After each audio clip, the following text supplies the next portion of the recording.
Mike, before we get into the Falcons, today's news is really about the tag because you have various guys now that will not have long-term deals and were not able to get long-term deals with their teams, specifically running backs. Saquon Barkley, Josh Jacobs of the Raiders, and even Pollard, okay, with the Cowboys, are not going to get these long-term deals. So they're all going to play on the franchise tag, which is about $10 million for running backs. Right. But the reason why it's a story is because we always think, oh, well, they'll come to a long-term deal. They've had plenty of time to do this since the tag date back in March. Right. And we were like, oh, well, they've got time, July 17th.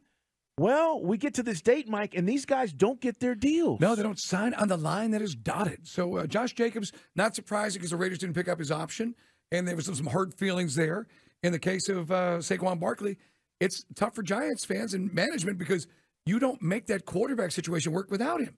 You know, let's be honest, Daniel Jones is just a dude. They paid him millions of dollars, Carl, but he only, in my mind, succeeds if Saquon Barkley's standing behind him in the backfield. So the good news is they don't have to show up for minicamp. They don't have to do anything the training camps because you didn't sign on the line. But he and also Tony Pollard is going to play under the franchise tag. Cowboys moving on. Dak Prescott, by the way, says he's not going to throw more than 10 interceptions this year. Yeah, Barkley's situation was about the guaranteed money, and I think it was that way for all these guys. Right. There were various deals out there that apparently Saquon Barkley said no to. 13 per, 14 per, but ultimately we don't know how many years were offered and how long the deals were. So he's basically saying, nope, I'm not going to do this. Jacobs did the same thing. So it's $10.1 million, which is what the top five average is. Well, yeah, and here's the thing. I've said this. Both of these guys, on average, are $10 million running backs. Certainly Saquon Barkley is. Is he $16 million running back like Christian McCaffrey? Well, see, this is a debate because he's had an injury. He's missed some time for the Giants. McCaffrey obviously had a lot of wear and tear. But to me, I would think that Brian Dable, the head coach, would agree. Anything they're going to do with Daniel Jones, you can't do it without a Saquon Barkley on the field. So he's kind of like daisy chain, kind of locked in. They got to go get this guy done. So again, 1 year. And they've got basically the end of the year.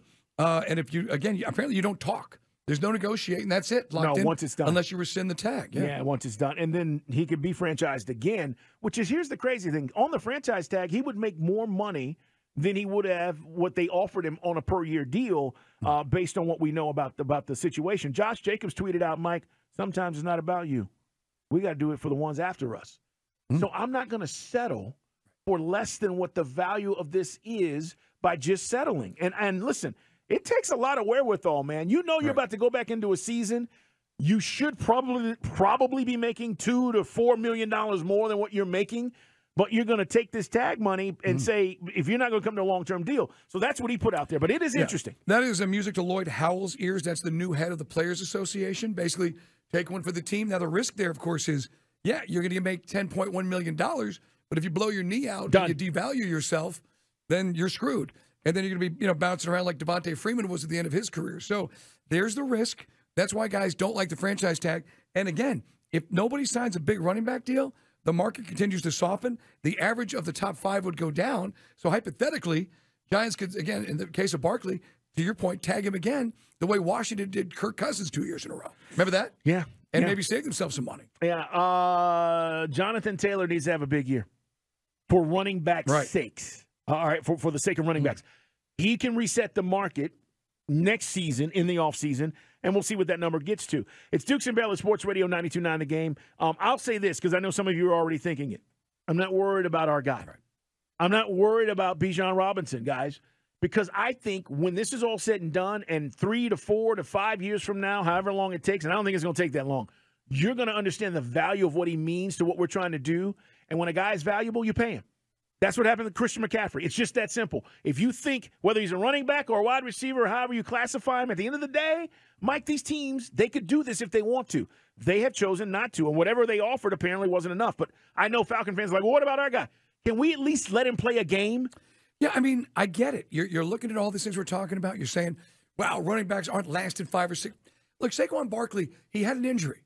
Other guys have had injuries and had 10-year careers. I mean, I know Derrick Henry, maybe this year with the addition of DeAndre Hopkins, it's going to help stretch things out for that offense. Maybe you see Tannehill bounce back, and maybe his average goes back up. Now, Father Time would tell you you're not going to see this guy rush it for more than 5 yards. But I just think everybody is so prisoner of the moment with running backs. And I get it. Look, when we re-signed Lindstrom, that reset the market for right guard this year. Everything now, edge rushers are costing a fortune. Good DBs cost a fortune. I would think that coaches would love to see the wide receiver market soften, but it isn't. It isn't. But running backs are unique because that you could make the argument from management, you just don't last as long as those other positions.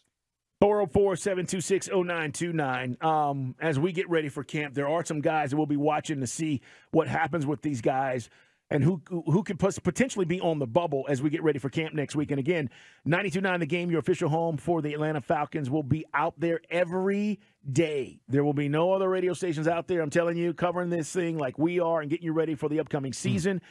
Starting next Thursday, which is the 27th, the morning shift out there, Steakhouse, Andy and Randy. We're going to be live at the Hooters Mall of Georgia location on Thursday, Friday, and then all of the following next week. So make sure you put it down on your calendar. But real quick, I just want to say this, Mike.